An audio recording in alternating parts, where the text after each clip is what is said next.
Capítulo 6. Habilidade número 3. Apresentar seu produto ou oportunidade para seus prospectos. Falamos sobre as duas primeiras habilidades de identificar prospectos e convidá-los para conhecer seu produto ou oportunidade. Como você aprendeu, seu trabalho é convidá-los para analisar uma ferramenta ou participar de algum tipo de evento. Se o prospecto for analisar uma ferramenta sozinho e você não estiver por perto, não há nada mais que deva fazer. Apenas faça um follow-up, quando você disse que faria. Se estiver fisicamente com ele, existem algumas coisas que você precisa entender. E uma das principais é: você não é a questão. Tive dificuldades para aceitar isso. Quando comecei, eu lia tudo que podia, ouvia tudo que podia e participava de todos os treinamentos possíveis. Achava que a coisa mais importante que eu podia fazer era me tornar um especialista em todas as informações associadas à minha empresa, para que pudesse responder qualquer pergunta. Parece lógico, não é? Eu me sentava com alguém e dizia: eu vou lhe contar tudo sobre os nossos produtos. Eu vou lhe contar tudo sobre a nossa empresa. Eu vou lhe contar tudo sobre o nosso plano de compensação. Eu vou lhe contar tudo sobre o nosso incrível sistema de treinamento. Essa abordagem traz grandes problemas se você pretende construir uma organização de sucesso. Para mim, o primeiro problema era que não importava o quanto eu aprendesse, sempre haveria perguntas que eu não saberia responder. E, já que eu me apresentava como o especialista, se algo me surpreendesse, o prospecto poderia questionar toda a oportunidade. O segundo problema era que a maioria dos prospectos sabia que eu não era um especialista. Quando me dirigia a eles e me apresentava como uma figura de autoridade, eles sabiam que não era verdade. De fato, isso os tornava ainda mais céticos. O terceiro problema era que, mesmo que eu tivesse sucesso em me tornar um especialista, os outros distribuidores da minha organização não tinham necessariamente o mesmo desejo ou vontade de aprender. Como resultado, eu era o centro de todas as apresentações. Não há como criar uma organização duplicável com essa abordagem. E, sem duplicação, o marketing de rede é apenas um trabalho. No início, era isso que o marketing de rede representava para mim, praticamente um emprego. Eu não tinha duplicação, porque me tornei o centro do meu negócio, mas estava determinado e comecei a observar atentamente como os distribuidores mais bem-sucedidos faziam em suas apresentações. Os profissionais nunca se colocavam como centro do negócio. Mais que isso, eles nunca se apresentavam como especialistas. Agiam como consultores que conectam o prospecto às ferramentas, aos eventos ou a outros distribuidores para ajudá-lo a se educar. Se o prospecto fizesse uma pergunta, eles o guiariam até a resposta, sem dá-la diretamente. Isso me intrigava até eu começar a entender a duplicação. Os profissionais sabiam que podiam cadastrar alguém encantando a pessoa com seu conhecimento e experiência, mas também tinham ciência de que levaria muito tempo para o novo distribuidor fazer o mesmo. Por isso, criaram uma abordagem mais simples. Foi por volta dessa época que ouvi um conceito que nunca mais saiu da minha cabeça. Vamos lá. No marketing de rede, não interessa o que funciona, interessa o que é duplicável. Vamos repetir? No marketing de rede, não interessa o que funciona, interessa o que é duplicável. Esse deve ser o princípio orientador para cada profissional de marketing de rede. Os profissionais usam as ferramentas em vez da própria sabedoria. Os profissionais usam os eventos em vez de suas próprias apresentações. Os profissionais usam outros distribuidores para darem as informações em vez de eles mesmos. Os profissionais não se apresentam como especialistas, eles simplesmente convidam as pessoas a conhecerem mais sobre o produto ou a oportunidade e deixam que um terceiro forneça a informação. Os profissionais trazem paixão, entusiasmo, animação e crença. Se você observar um profissional trabalhando, verá nele um fogo contagiante. Faça da paixão, do entusiasmo, da animação e da crença suas prioridades. Convide de forma profissional e deixe que terceiros cuidem do resto. Além de aprender a apresentar com qualidade seu produto ou oportunidade enquanto trabalha o recrutamento pessoal, também é importante aprender a apresentar sua oportunidade para grupos de pessoas. Ouvi dizer, e acredito ser verdade, que quem segura o microfone segura o dinheiro. Em outras palavras, a pessoa que está diante da sala fazendo a apresentação geralmente tem uma renda maior. Quando comecei, eu tinha um medo mortal de falar em público, mas era ambicioso. Como todos disseram que era uma habilidade importante, eu estava determinado a dominá-la. Comecei aprendendo a dar um depoimento curto e eficiente. Aprender a contar a minha história era extremamente valioso na construção do meu negócio e tem sido até hoje. As pessoas não estão interessadas o quanto você sabe, mas estão interessadas na sua história, desde que você não as faça morrer de tédio. Trabalhei na minha história por um tempo e, depois de alguns ajustes, cheguei ao seguinte. Oi, meu nome é Eric Worre e sou um ex-fracassado. Tive 18 empregos até os 23 anos e estava começando a achar que meu futuro não seria brilhante. Eu tinha vergonha da minha falta de resultados e procurava desesperadamente por uma forma de fazer alguma coisa na minha vida. Em janeiro de 1988, fui apresentado ao marketing de rede e isso mudou a minha vida. Em vez de temer o futuro, hoje estou empolgado com ele. Depois, eu acrescentava o que fosse apropriado baseado no meu nível de sucesso na época.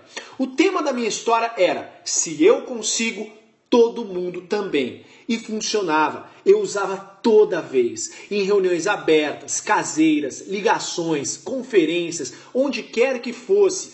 Não importa qual seja o seu passado, você é capaz de construir uma história pessoal emocionante. Descobri que toda boa história tem 4 elementos. Se você estiver com papel e caneta nas mãos, anote isso.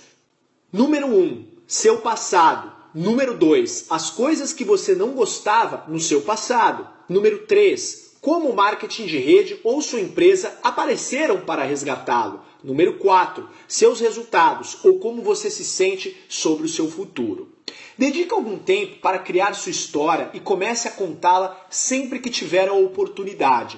Depois, decidi dominar a apresentação da minha empresa. Novamente, o conceito de copiar pessoas de sucesso entrou em jogo. O número 1 da minha empresa era extremamente poderoso e eficiente. Além disso, ele fazia sempre a mesma apresentação, palavra por palavra. Então, gravei sua apresentação e a transcrevi em um papel. Quando completei esse passo, gravei minha própria voz fazendo a apresentação. Gravei palavra por palavra. As mesmas histórias, as mesmas piadas, cada detalhe de sua apresentação. Depois que terminei, ouvi a gravação e estava terrível. Minha voz não tinha nenhuma energia, era entediante, odiei. Então, gravei de novo e de novo, até que ficasse aceitável. Ao final, eu tinha uma fita com a minha apresentação, que eu ouvia sempre no meu carro. Devo admitir que devo ter ouvido essa apresentação umas 500 vezes e, a essa altura, já havia memorizado. Sabia de trás para frente. Eu poderia começar de qualquer parte da apresentação e continuar a partir daquele ponto. Você não pode imaginar a confiança que isso me deu. Passei de ter medo de fazer a apresentação a buscar oportunidades para fazê-la. Apresentei em conferências, reuniões caseiras, ligações e onde mais fosse possível. Tornei-me um palestrante fixo nas reuniões da minha cidade e continuei crescendo para apresentações cada vez maiores, sendo inclusive chamado para falar nas convenções da empresa. Para mim, a evolução de me tornar um palestrante passou por diversos estágios. Número 1, aprender minha história. Número 2, aprender a apresentação da oportunidade. Número 3, aprender diferentes apresentações de treinamentos. Um momento decisivo como palestrante aconteceu em 1993. Eu já tinha 29 anos e começava a ficar conhecido no marketing de rede. Eu estava conversando com o CEO da empresa e com o distribuidor número 1 da época. Não me recordo exatamente como surgiu o assunto, mas lembro-me dizer ao CEO algo do tipo: bem, ele, o distribuidor número 1, pode até ser mais relacionável do que sou hoje, mas eu ganho dele nas palestras. Falei em tom de brincadeira, mas o CEO levantou as sobrancelhas e disse: muito bem, nossa grande convenção está chegando. Estarão presentes mais de 14 mil pessoas. Vou dar a vocês dois o mesmo tempo e vamos fazer um concurso particular. Vou escolher alguns jurados e eles vão decidir quem se saiu melhor. Uau! Agora era tudo ou nada. Eu não era um grande líder, não tinha uma organização tão grande e nem a reputação do número 1 na época. Então, fiz a única coisa que eu podia controlar. Comecei a me preparar como se a minha vida dependesse daquilo. Escolhi um tema, escrevi e reescrevi meu discurso várias vezes. Pesquisei, pratiquei, gravei a mim mesmo dando o discurso, fiz tudo o que eu podia fazer. Quando o dia chegou, eu nunca havia me sentido tão nervoso em toda a minha vida. Falar para 14 mil pessoas é como falar com um grande oceano de gente, mas minha preparação me serviu bem. Acalmei o meu eu inseguro de 29 anos e cumpri o que havia prometido. O resultado foi impressionante. A multidão foi à loucura, literalmente.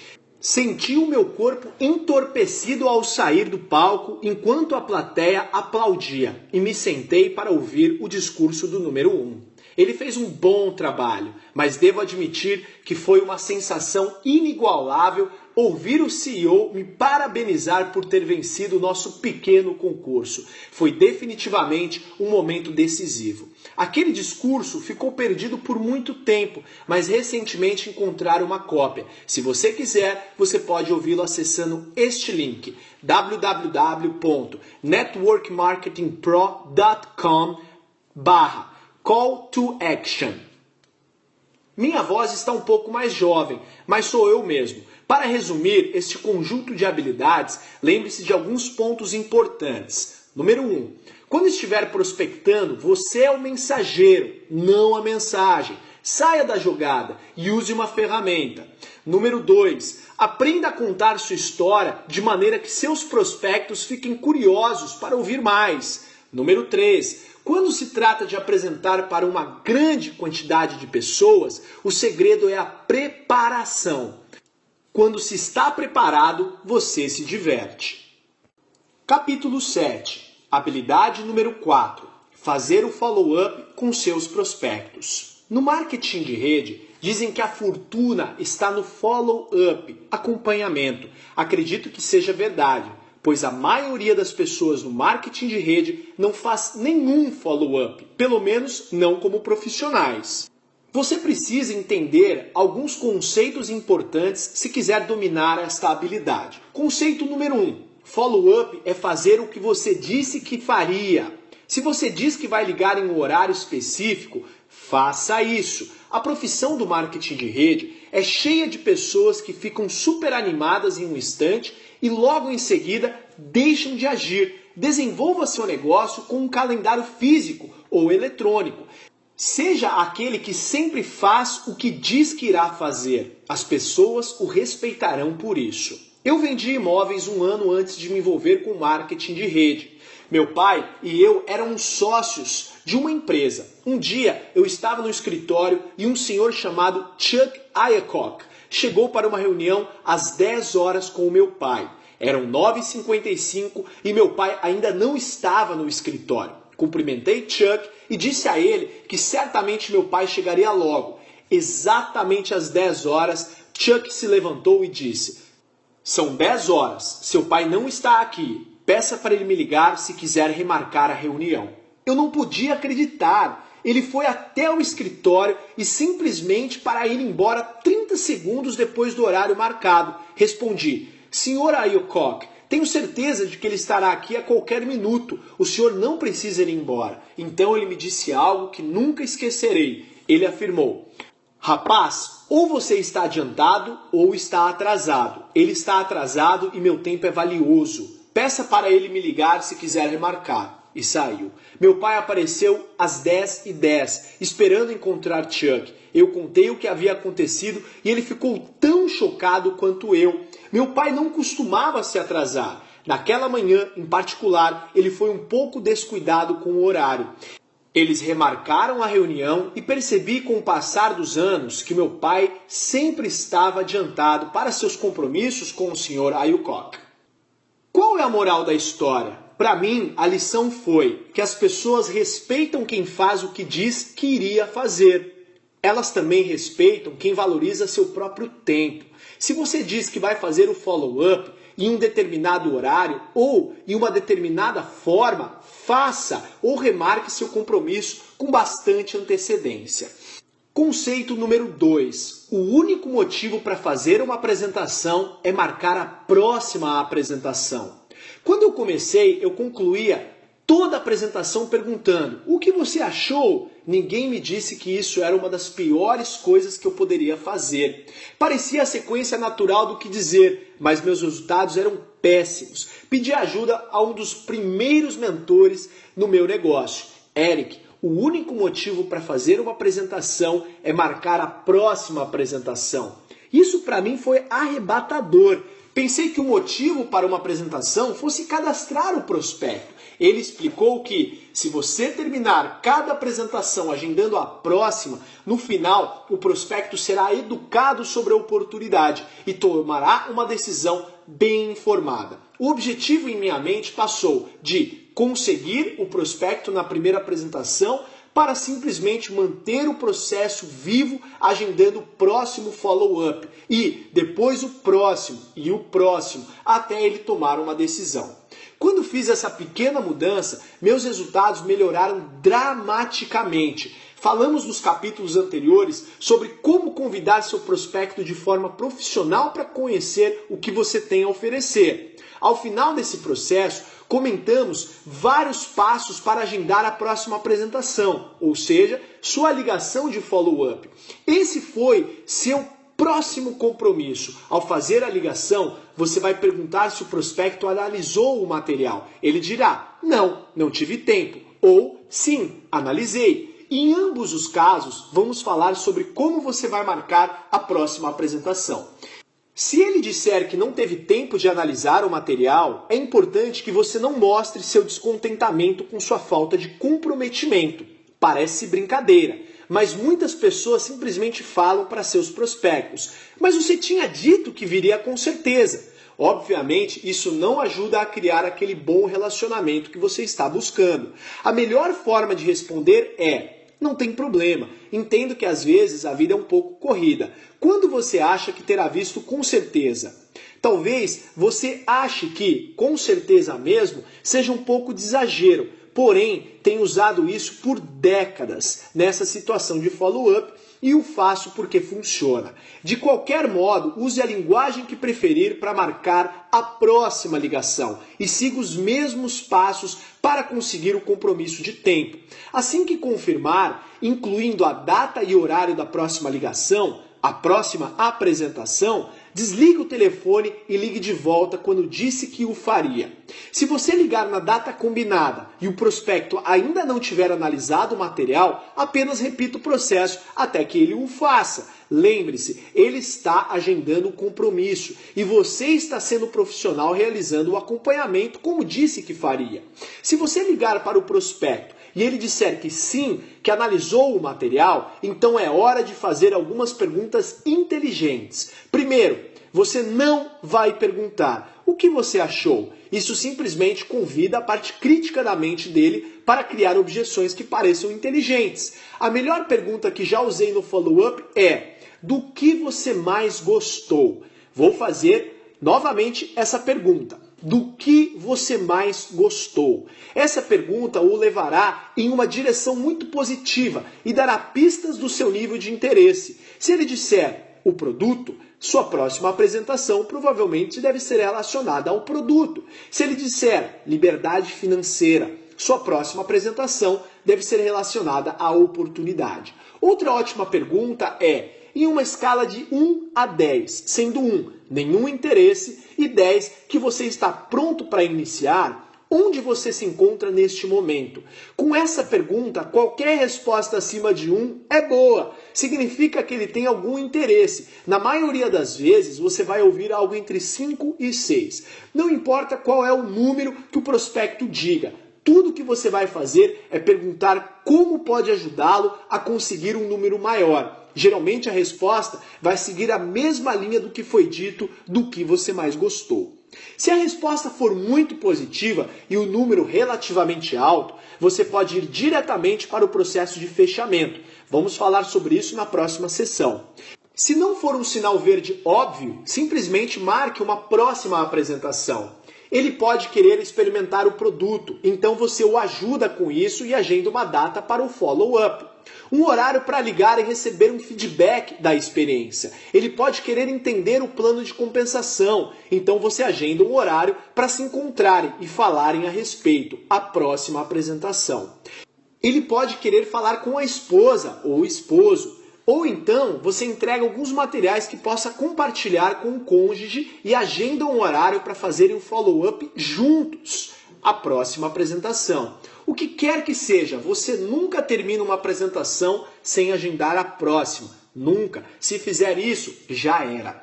Isso costumava acontecer comigo no início. Eu mostrava a oportunidade para alguém e, ao final, perguntava: "E aí, o que você achou?" Geralmente, a pessoa resmungava coisas como: "Vamos nos falando", ou "eu te ligo", ou "preciso pensar", ou algo do tipo, e puf, sumia. Depois, quando eu tentava ligar de volta, estava aborrecendo a pessoa. O processo todo era desconfortável. Assim que passei a nunca terminar uma apresentação sem agendar a próxima, tudo mudou para melhor. Eu estava sendo profissional, eu estava no controle. O prospecto tinha mais respeito por mim e pela oportunidade. Tudo isso aconteceu por essa pequena mudança de mentalidade. Conceito número 3. São necessárias de 4 a 6 exposições para que a média das pessoas decida se cadastrar. Quando as pessoas não entendem que o único motivo para uma apresentação é marcar a próxima apresentação, elas colocam muita pressão em seus prospectos e em si mesmas. Da cultura do próximo no marketing de rede, as pessoas atacam o prospecto uma vez e, se ele não entrar imediatamente, partem para o próximo sem fazer o follow-up. Em muitos casos, passam dos limites e acabam destruindo o relacionamento com o prospecto, com a sua atitude. Os profissionais entendem que são necessárias de 4 a 6 exposições para que o prospecto se envolva. Seu objetivo é informar e educar. É difícil educar alguém na primeira apresentação. Portanto, o profissional guia seu prospecto de apresentação em apresentação, sabendo que ao final ele terá todo o entendimento necessário. Através desse processo, eles também constroem um relacionamento mais forte, fortalecem a amizade. Isso ajuda a construir confiança e as pessoas preferem trabalhar com quem gostam. 4 a 6 exposições é a média, ou seja, para cada pessoa que entra na primeira apresentação, haverá outra que precisa de mais 10 exposições para tomar a decisão. Nunca se sabe. Algumas das melhores pessoas do marketing de rede foram prospectadas durante anos até tomarem a decisão de participarem da oportunidade. Mantenha o senso de urgência, mas seja paciente. Conceito número 4. Condense as exposições para melhores resultados. Os posers prospectam alguém uma vez e seguem em frente. Os amadores prospectam alguém por meio de diversas exposições ao longo do tempo.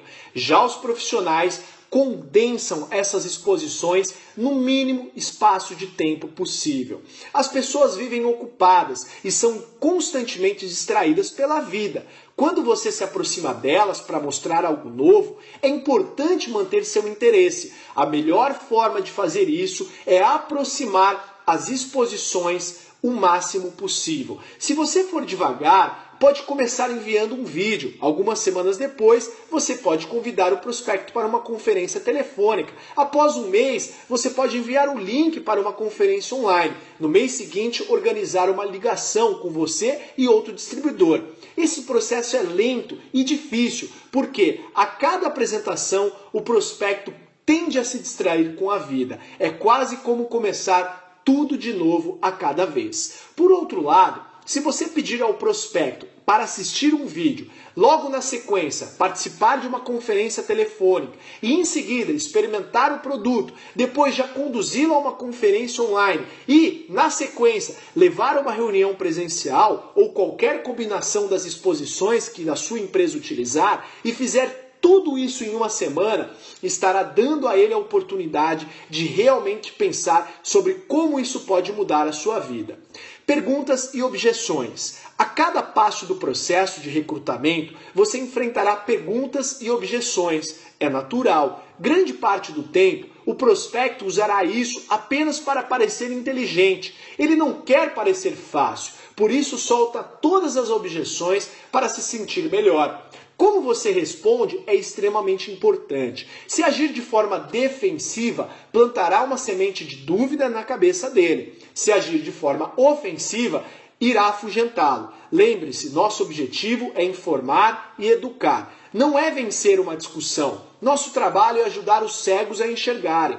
Quando alguém apresenta uma dúvida negativa ou oferece uma objeção, tudo o que estamos fazendo é ajudá-lo a identificar um dos seus pontos cegos. É muito útil saber quais são eles para que possamos ajudar os prospectos a eliminar essas dúvidas. Vou lhe dar algumas estratégias específicas para superar as objeções, mas o que eu quero que você se lembre e dedique mais tempo são os conceitos. Estratégias vêm e vão, conceitos são eternos.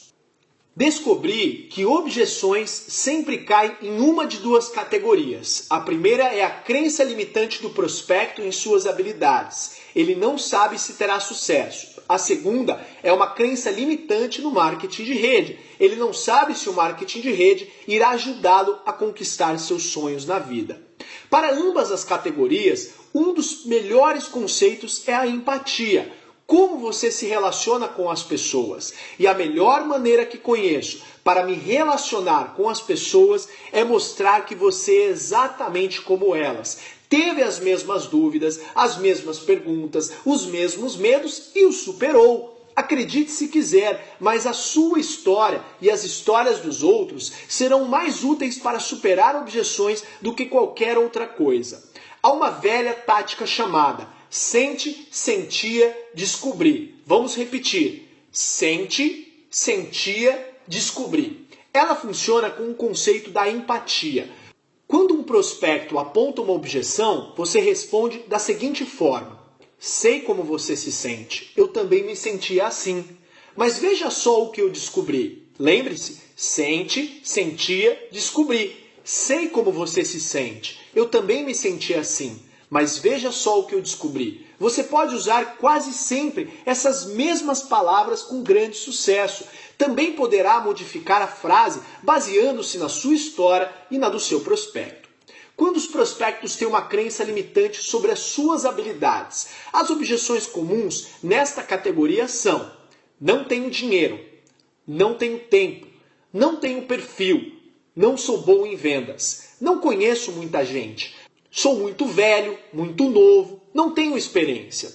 Algumas pessoas ensinam abordagens rebuscadas, nas quais você se faz parecer esperto e faz o prospecto parecer burro. Você não tem dinheiro? Você tem TV a cabo? Você tem celular? Você janta fora de vez em quando? Você tem dinheiro sim, vamos lá, caia na real. Ou, você não tem tempo? Até quando você quer ficar sem tempo? Você precisa mudar se quer que sua vida mude. Não faça nada disso. Como você se sente ao ler isso? Como se sentiria se alguém lhe dissesse essas palavras? Muito mal, não é mesmo? Uma abordagem melhor é se identificar com a pessoa e contar a sua história. Quando alguém lhe diz, não tenho dinheiro neste momento, eu respondo, tive exatamente este mesmo desafio. Eu não tinha dinheiro suficiente para pagar as minhas contas, quanto menos para começar um novo negócio. Mas quando pensei nisso, percebi que, se não tinha dinheiro agora para pagar as minhas contas, como eu poderia mudar essa realidade no futuro? Eu estava cansado de ficar para trás. Eu estava cansado de não sair do lugar. Eu queria mais. Então, sabe o que eu fiz? Dei um jeito. E foi a melhor decisão que tomei. Deixe-me fazer uma pergunta. Se você realmente achasse que houvesse uma chance de controlar seu futuro financeiro, você acredita que poderia encontrar uma forma de fazer acontecer? Em 9 a cada 10 vezes, o prospecto concorda que poderia encontrar uma forma.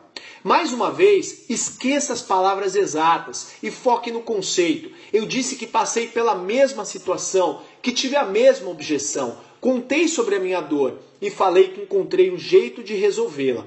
Automaticamente nos conectamos, houve uma identificação entre nós. Estávamos no mesmo barco, com os mesmos sonhos e aspirações. E se eu não tivesse uma história pessoal que se comparasse à história dele, eu contaria a história de outra pessoa. Existem muitas histórias na sua empresa que você pode relacionar praticamente a qualquer situação. Quando um prospecto apontar sua objeção, você pode responder: sei o que você quer dizer. Tenho um amigo que passou exatamente pelo mesmo problema. Vou lhe contar a história dele. Você pode perceber como essa abordagem funciona com todas as objeções baseadas nas crenças limitantes de alguém sobre si mesmo e sobre a vida? O conceito é simples, é comprovado e os resultados são incríveis. Quando as pessoas têm crenças limitantes sobre o marketing de rede? Essa categoria inclui: o que é marketing multinível? Isso é uma daqueles esquemas? Isso é pirâmide? Não tenho interesse em marketing de rede. Não quero incomodar meus amigos. Quanto que você está ganhando? Vamos começar com aquela que coloca medo no coração da maioria das pessoas na nossa profissão.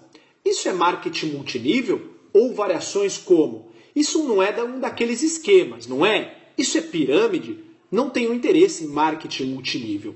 Alguns surtam ao ouvirem essas perguntas, dizendo: pirâmide? Como toda empresa no mundo, como governo, que tem uma hierarquia. Em vez de surtar com seus prospectos, é importante entender de onde vem essa pergunta. Minha experiência mostrou que quase todos conhecem alguém que entrou e não teve sucesso, ou eles mesmos entraram. Geralmente, apenas compraram um bilhete de loteria virtual, como descrevi anteriormente, e não tiveram retorno. Essa hipótese representa mais de 90% das pessoas que fazem esse tipo de pergunta. O restante ouviu falar de oportunidades como essa e, como todo o direito, são céticos com a promessa de enriquecer rapidamente. Se o prospecto faz essa pergunta com certa emoção, sei que já se envolveu em algum momento, por isso digo: ei, espere aí, você tem uma história. O que aconteceu? Você já se envolveu com o marketing de rede? Deixe-o relatar sua história. Isso abre a cabeça, abaixa as defesas e permite que você faça perguntas sobre a experiência que ele teve. Vou dar um exemplo típico. Estou fazendo um convite quando o prospecto diz: espere aí, é marketing multinível? E pergunta com emoção. Ah, eu respondo: você tem uma história. Você já tentou em algum momento? O que aconteceu? Sim, ele diz, entrei em uma empresa há alguns anos, comprei os produtos e perdi meu dinheiro. Então pergunto: qual você acha que foi o motivo para não ter tido sucesso? Bem, ele continua, meu amigo me convenceu a entrar. Eu não tinha muito tempo e achei que mais pessoas entrariam, mas elas não entraram. Acho que perdi o interesse. Você acha que deu o seu máximo? Pergunto. Não, acho que não, ele responde. Então lanço outras perguntas. Você acha que o marketing de rede foi o problema? Ou você acha que talvez não fosse o melhor momento para você? Deve ter sido o momento, ele conclui. Percebe a dinâmica? Tive milhares de conversas assim, e cada uma foi um pouco diferente da outra. Mas, se você fizer algumas perguntas e for amigável durante o processo, tem uma grande chance de ajudar o prospecto a se livrar do preconceito e ver o que você tem a oferecer. Além disso, é possível se identificar com ele, relatando que possuía a mesma objeção inicialmente e contando como a superou. Se alguém usa a palavra pirâmide, comigo eu sempre digo: ah não, esquemas de pirâmide são ilegais e eu nunca me envolveria com uma atividade ilegal. Para as pessoas que perguntam sem um tom emocional, eu geralmente respondo: sim, é marketing de rede. O que você sabe sobre isso? Novamente, estou fazendo perguntas e esperando respostas. A partir dessas respostas, faço mais perguntas e, através do processo, consigo atingir meu objetivo de educação e entendimento. Não quero incomodar meus amigos. Essa é uma outra objeção. Esse argumento é um pouco diferente. Mais uma vez, estabeleço a conexão contando minha história ou a de alguém. E faço as perguntas como: por que você acha que realmente incomodaria seus amigos? Ou, se você realmente acreditasse no produto, contaria aos seus amigos sobre ele? E, se eu pudesse lhe mostrar como compartilhamos esse produto sem parecer uma venda, isso ajudaria? A última pergunta da lista é: quanto você está ganhando? Se você já estiver ganhando dinheiro, essa é uma ótima pergunta. Se não estiver, sua resposta depende de quanto tempo faz que está envolvido. Se você for novo, pode dizer que acabou de começar. Se entrou faz pouco tempo e ainda não está ganhando muito, pode dizer que está trabalhando em tempo parcial e já está animado com o seu futuro. Você também pode dizer que está empolgado quanto ao seu futuro na empresa, porque sabe que as coisas não mudariam se você não fizesse algo para mudá-las. Outra forma de responder é contar a sua história e depois contar histórias de pessoas que conhece que estão ganhando um bom dinheiro. Você pode até sugerir dar um telefonema para uma dessas pessoas, a fim de que o prospecto se sinta mais confortável com a oportunidade. Tudo isso exige prática, mas se você entender os conceitos, com o tempo se tornará fácil. Outra coisa que deve encorajá-lo é saber que encontrará apenas essas mesmas objeções pelo resto da carreira. Não há nada de novo aqui. O que listei neste capítulo dá conta de tudo. Lembre-se, nosso objetivo é educar e informar. Essa é uma parte do processo que transforma esse objetivo em realidade. Capítulo 8. Habilidade número 5. Ajudar seus prospectos a se tornarem clientes ou distribuidores. Essa habilidade é o resultado natural de um follow-up profissional. Ao passar de uma apresentação para outra, nosso objetivo de informar e educar será atingido. Mas isso não significa que o prospecto pedirá para comprar um produto ou se cadastrar.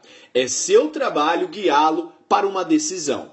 A chave para o sucesso nessa área é uma combinação de manter uma boa postura e fazer as perguntas certas. Boa postura significa a forma como você se porta. Suas palavras e ações ajudarão o seu prospecto a se sentir mais confiante em aderir à oportunidade ou plantarão sementes de dúvida. Nos meus primeiros anos, minha postura era terrível.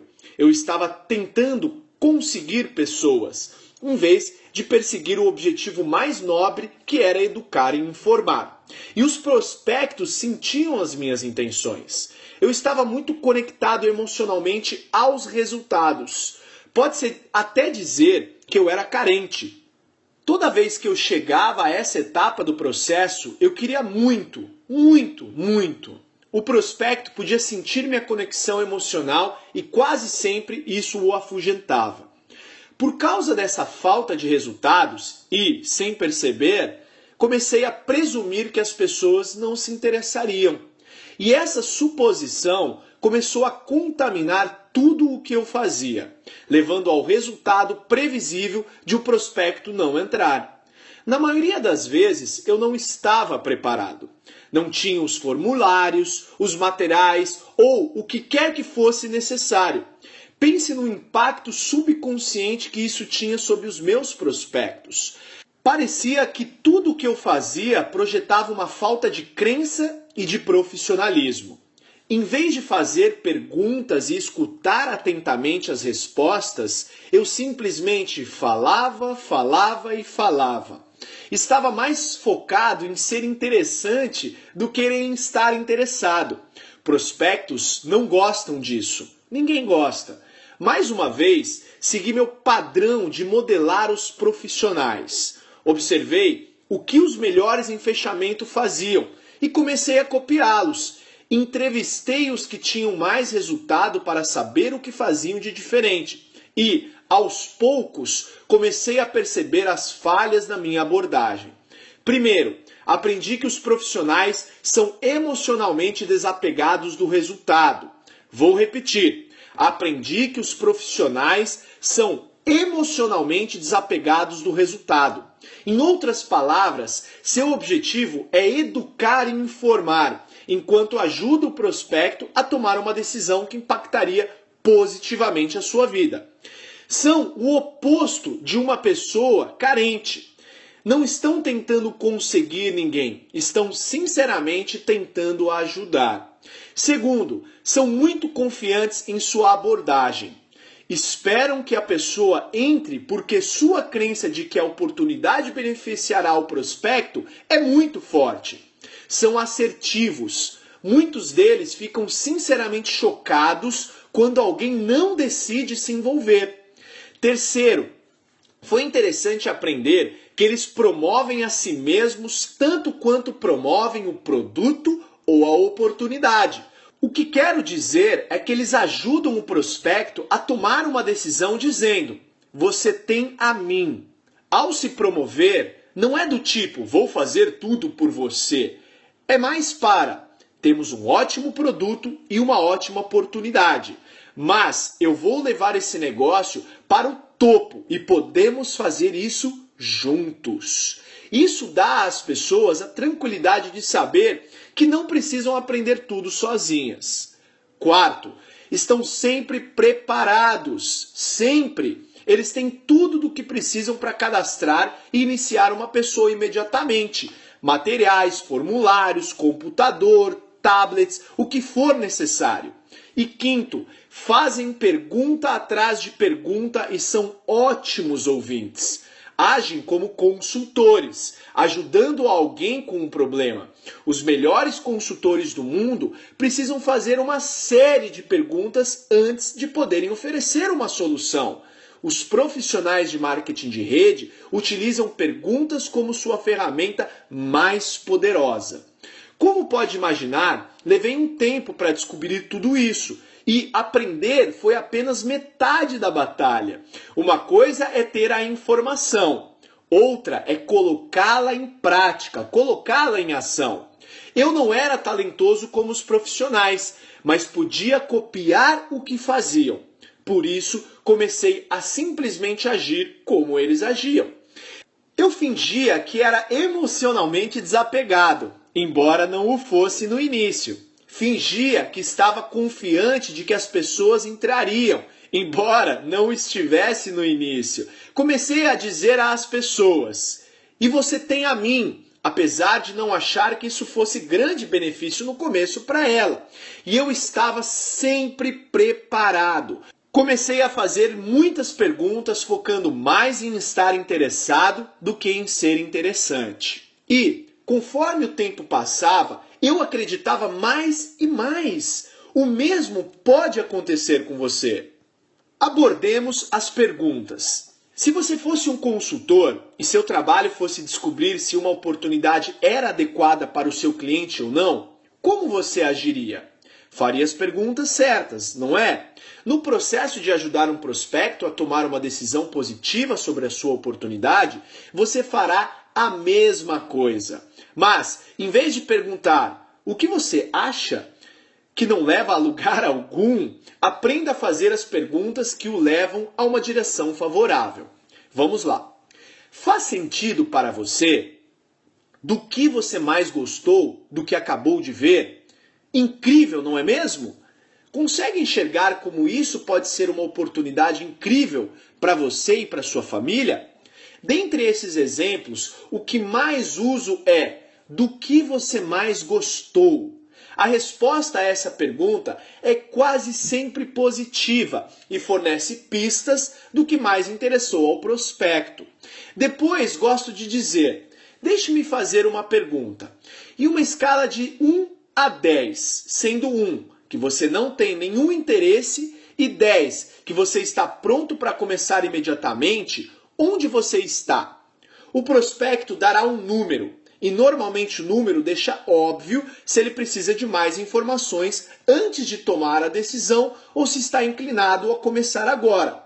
Se você sente de que ele precisa de mais informações, Basta guiá-lo à próxima apresentação que mais o ajudará. Mas, se você sentir que ele está pronto para começar, apenas faça uma série de 4 perguntas. Este fechamento das 4 perguntas produziu resultados fortes e consistentes ao longo de minha carreira. Se você aprender a usá-lo, ficará impressionado com o número de pessoas que poderá ajudar. Pergunta número 1. Baseado no que você acabou de ver, se você fosse começar esse negócio em tempo parcial, aproximadamente quanto precisaria ganhar por mês para fazer valer o seu tempo? Em vez de fazer essa pergunta, muitos distribuidores dizem coisas como: você gostaria de ganhar 10 mil por mês? Não, não faça isso. Em vez de prescrever o que você acha que o prospecto quer, somente pergunte quanto seria necessário para que valesse a pena ele dedicar esse tempo e espere a resposta. Pergunta número 2. Aproximadamente quantas horas você poderia se comprometer a trabalhar por semana para desenvolver esse tipo de renda? Agora, o prospecto precisa mergulhar em sua própria cabeça e checar a sua agenda mental para ver quanto tempo poderia investir para ganhar esse dinheiro. Pergunta número 3.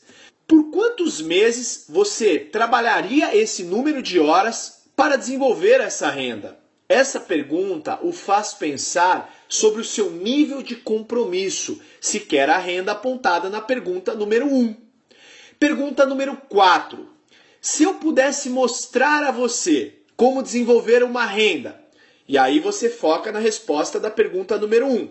Por mês, trabalhando, aí você foca na resposta da pergunta número 2. X horas por semana. Ao longo de, você foca na resposta número 3. O tempo que ele poderia se dedicar em meses. Você estaria pronto para começar esse negócio agora?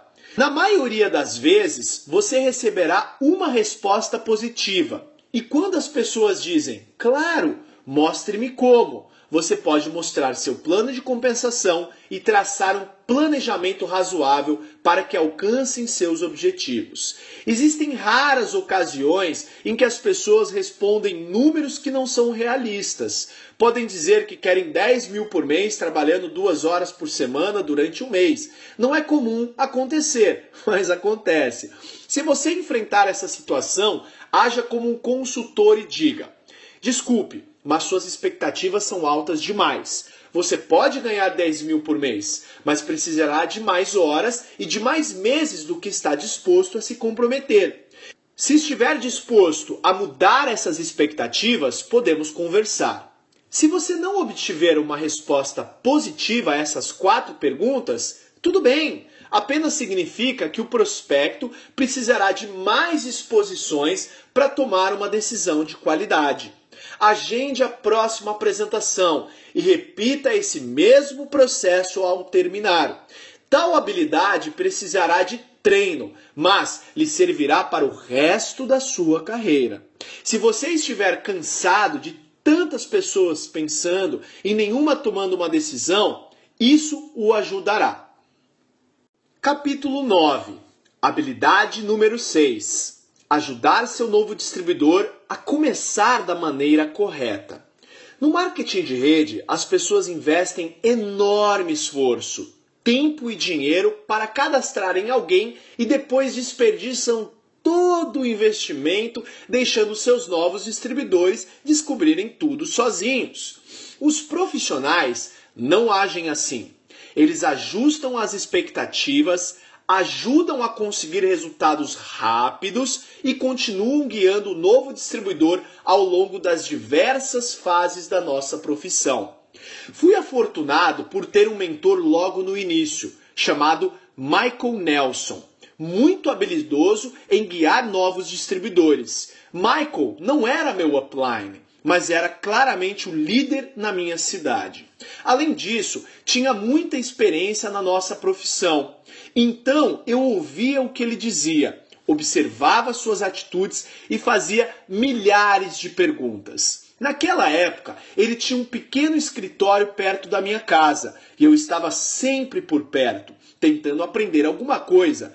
Michael era um recrutador de muito sucesso, estava sempre trazendo novas pessoas. E, na maioria das vezes, os cadastrados por Michael se davam muito bem no negócio. Isso não acontecia comigo. As poucas pessoas que recrutei não faziam nada. Enquanto observava Michael, percebi que toda vez que ele cadastrava um novo distribuidor, agendava o que costumava chamar de a entrevista de planejamento. Decidi copiar o que ele fazia. Da próxima vez em que ele se encontrou com um novo distribuidor, sentei-me atrás deles, perto o suficiente para fazer as minhas anotações. Fiz isso diversas vezes e fiquei surpreso ao aprender que ele conduzia a mesma entrevista toda vez. Pensei que, se pudesse aprender aquele processo, teria uma chance de obter os mesmos resultados que ele. Entrevista de planejamento, parte 1. Ele validava a decisão do prospecto se tornar um distribuidor congratulando-o da seguinte forma: parabéns por tomar a decisão. Estou orgulhoso por ter tomado controle sobre a sua vida. De agora em diante, as coisas serão diferentes para você e sua família. Isso sempre levava menos de 5 minutos, mas, ao final da conversa, qualquer dúvida que o prospecto pudesse ter a respeito de se decidir se tornar um distribuidor havia desaparecido. Ele sentia-se ótimo. Entrevista de planejamento, parte 2. Ele ajustava as expectativas. Sabia que a maior parte das pessoas que entram no nosso negócio entram com expectativas surreais. Portanto, sempre dizia as mesmas 3 coisas. Se você tiver sucesso no negócio, será você quem criou esse sucesso, não eu. E se você fracassar no negócio, será você quem criou esse fracasso,